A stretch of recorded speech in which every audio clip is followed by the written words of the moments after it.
एक बार गौतम बुद्ध अपने शिष्य आनंद के साथ एक गांव से दूसरे गांव प्रवचन देने जा रहे थे। गर्मी का दिन था, धूप कड़ाके की थी। रास्ते पर चलते चलते काफ़ी समय हो गया था और आनंद के मन में यह सवाल उठ रहा था कि आखिर गांव कब आएगा और वह कितना दूर है। इतने में रास्ते में मिले एक खेत में एक बुजुर्ग काम कर रहे थे। आनंद गौतम बुद्ध से बोले, गांव और कितना दूर है, चलिए इन बुजुर्ग से पूछ लेते हैं। आनंद की बात सुनकर महात्मा बुद्ध बोले, चलो इस बुजुर्ग से पूछ लेते हैं कि आने वाला गांव कितना दूर है। महात्मा बुद्ध ने उस बुजुर्ग से पूछा, आने वाला गांव कितना दूर है। बुजुर्ग ने जवाब दिया, बस कुछ ही दूर और फिर गांव तक आप पहुंच जाएंगे।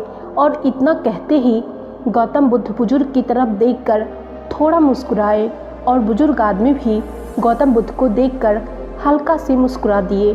पर यह बात आनंद को कुछ हजम नहीं हुई। वह समझ नहीं पाया कि उनके मुस्कुराने का कारण क्या है। बस फिर वे दोनों आगे बढ़ गए और उतनी ही दूरी फिर से तय करने के बाद रास्ते में आनंद के मन में सवाल उठ ही रहा था कि उस खेत में काम कर रहे बुजुर्ग के बताए अनुसार हमें तो गांव पहुंच जाना चाहिए था, पर ऐसा नहीं हुआ। और कुछ दूर आगे बढ़ने पर उन्हें एक महात्मा मिले। आनंद ने महात्मा जी से फिर वही सवाल पूछा कि आगे आने वाला गांव और कितना दूर है। महात्मा ने कहा, बस 2-4 किलोमीटर दूर है। इतना सुनने के बाद आनंद ने सोचा, अब तो बस पहुंच ही गए।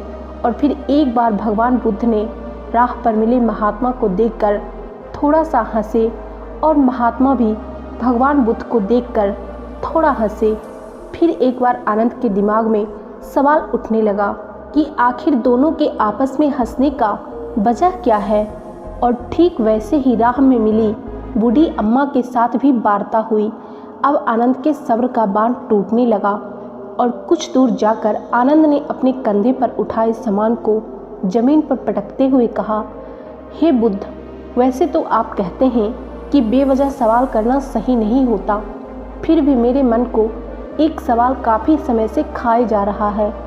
हम जिससे भी रास्ता पूछ रहे हैं वह हमें बस थोड़ी दूर कहकर आगे बढ़ जा रहे हैं और आप कभी उन्हें देखकर मुस्कुराते तो कभी उन्हें देखकर हंसते हैं। इस चीज़ को कृपया मुझे समझाइए।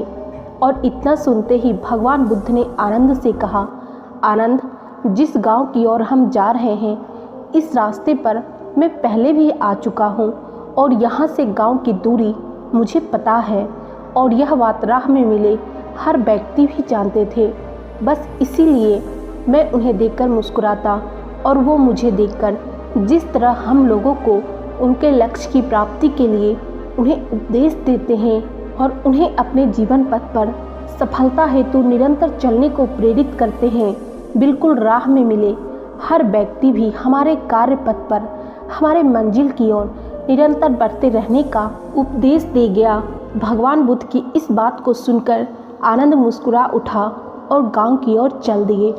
दोस्तों, जैसे कि कहानी में भगवान बुद्ध और आनंद को कई लोग मिले जो उन्हें उनके मार्ग में जाने के लिए प्रेरित किए, बिल्कुल हमें भी हमारे जीवन में आगे जाने के लिए कई तरह से प्रेरणाएं मिलती है और हमें उसे सहृदय स्वीकार कर हमेशा आगे बढ़ना होता है।